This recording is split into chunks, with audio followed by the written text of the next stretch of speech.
ግጥማት ኩዕሶ እግሪ ቻምፒየንስ ሊግ ኤውሮጳ ትማል ምሸት ቀፂሉ ነይሩ።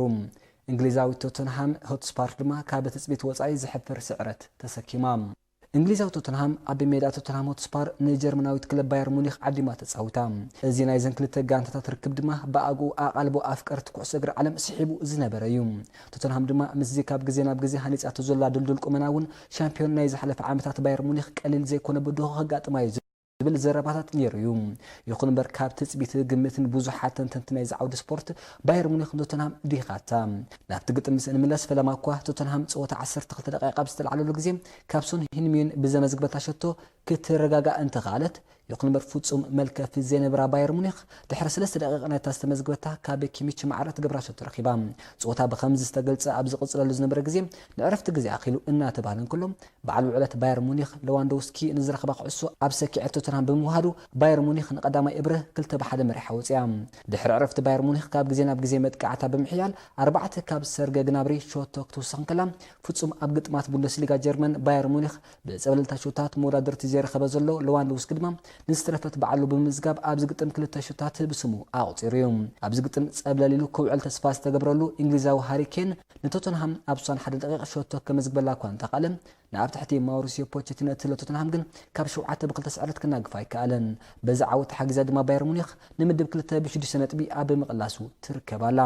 ኣብ ዝግጥም ግናብሪ ዝበለጸ ተጻዋታይ ዝብል ክብሪ ክላበስ እንከሎ ቶተንሃም ድማ ድሕሪ 1995 ኣብ ግጥማት ኢንተርቶ ካፕ አንጻር ኮሎን ዘጋጥማ ናይ 8 ባዶ ስዕረት እዛ ናይ ትማሊ ናይ መጀመርታ ኣብ ልዳታ 7 ሾታት ዝዘረqa ናይ ኤውሮጳ ጋንታ ኮይናላ።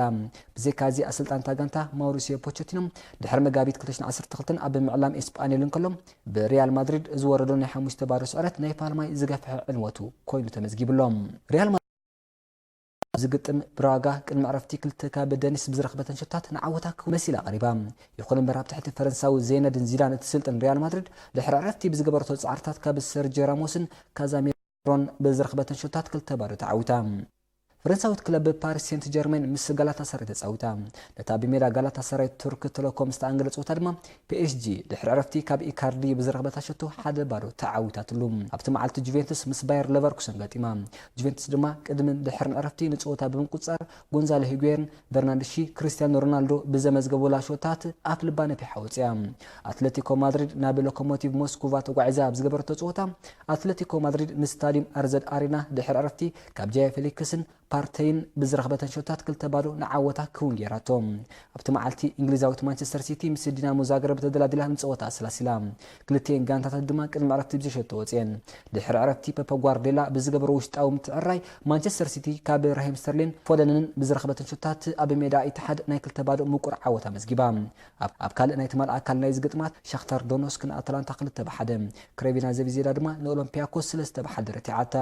እዚ ግጥማት ሎሚ ረቡዕ ምሸት ቀፂሉ ከምስ እዩ። ስፓኛዊት ክለብ ባርሴሎና ምስ መራሒት ግጥማ ሰራይ ኢጣልያ ዘላ ኢንተር ሚላን ድማ ክትራኸብያ።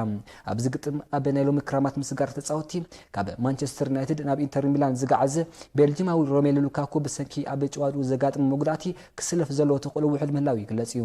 ብኣንጻር ናይዚ ኣብ ዝሓለፈ ወርሒ መስከረም ባርሴሎና ምስ ቪላሪያል እናገጠመትን ከላ ኣብ ፈርሲ ዳንኩ ዝተሃርመ ኣርጀንቲናዊ ሊዮኔል ሜሲ ነዚ ኣብ ግጥማት ቻምፒየንስ ሊግ ኤውሮጳ ጋንቱ ምስ ኢንተር ሚላን ዝጽበያ ዘሎ ፀወታ ድሉ ምህላው ኣሰልጣኒ ኤርኔስቶ ቫልቨርደ ገሊጹ።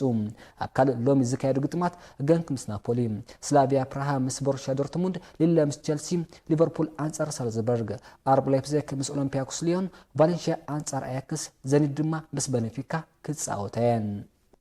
ክቡራት ተዓዘብትና ዕለታዊ ዜና ስፖርት ኣብዚ ተዛዚሙሎም።